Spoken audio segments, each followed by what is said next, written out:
The change of leadership at the Federal Reserve is more serious than swapping out a president. From here on out, gold, the dollar, U.S. bonds, exchange rates, everything is about to be reshuffled, and your wallet is already sitting on the poker table. You know, a lot of people heard the name Kevin Warsh and went blank. Dark horse? Long shot? Here's the thing. This isn't some surprise twist. This is a script Trump wrote a long time ago. Some people say it doesn't matter who runs the Fed because rate cuts are the big trend anyway. I'll push back right there. That's completely wrong. Different person, different playbook, totally different rhythm. It's like the same steering wheel in different hands. One driver is racing, the other is driving an ambulance. So who is Kevin Warsh? A guy born in the 70s, basically the firefighter of the financial crisis. Back in 2008, when U.S. unemployment hit 9.5%, today it's only 4.4%. He was on the front lines putting out the fire. Then there's another dark horse, Reid, the top bond boss at BlackRock, the only division at Lehman that actually made money when everything collapsed. Let me be clear. The people Trump picked are the kind who crawled out of the ruins with dirt on their faces. Of course, some critics get sarcastic and say, isn't he just connected? He's the son-in-law of the Estee Lauder family. Come on, American high society runs on networks. This isn't a college debate club. And what Trump really cares about isn't his family name. It's whether the guy can pull a sinking ship back to shore. Then there's the Greenland story. Some people made up this tale that Warsh and Trump dreamed it up over coffee. Give me a break. The U.S. has been buying territory since 1917. The Virgin Islands came from Denmark the same way. This has been talked about in Republican circles for decades. It's not two guys having a random idea. Here's the key point.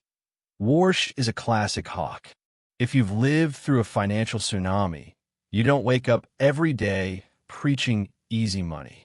In his early 30s, he was already pushing the idea of macroprudence. Don't just stare at one company's pretty balance sheet. Finance has a supply chain, and if one link snaps, the whole thing collapses. Look back at the subprime crisis. Every single asset looked healthy. MBS products were packaged like fine art.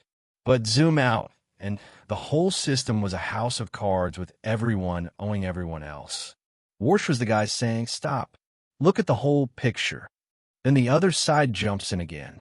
Trump keeps shouting for rate cuts and stimulus, so why pick a hawk? I'll answer that one more time. This is exactly the most Trump move possible.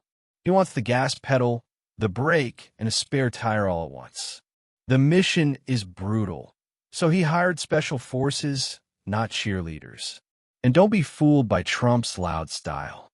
His tough stance toward allies and his contraction strategy boil down to one word: broke. Bessent laid out the numbers. U.S. debt at $38 trillion. And over the years, America has paid $22 trillion more than NATO partners, not even counting interest. If costs have been shared fairly, U.S. debt might be only a third of what it is now. So these people aren't just talking big. They're showing up with calculators to collect what they think they're owed. Look again at the Fed picks. Trump didn't choose yes men who just repeat his lines. And he didn't pick rate cut machines to pump the market full of sugar. He chose risk control technicians. On the surface, he'll keep yelling at the Fed and drawing lines on the charts.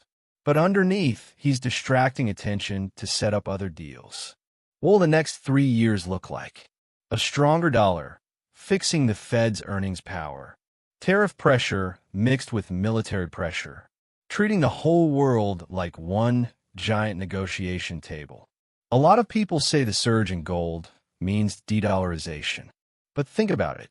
The United States holds the biggest gold reserves on the planet. The crazier gold gets, the more America profits. The real winner of this game might already be sitting in the dealer's seat. Our channel is to focus on important financial events in the world, get high investment returns, and post 2 to 3 videos every week. See you in the next issue.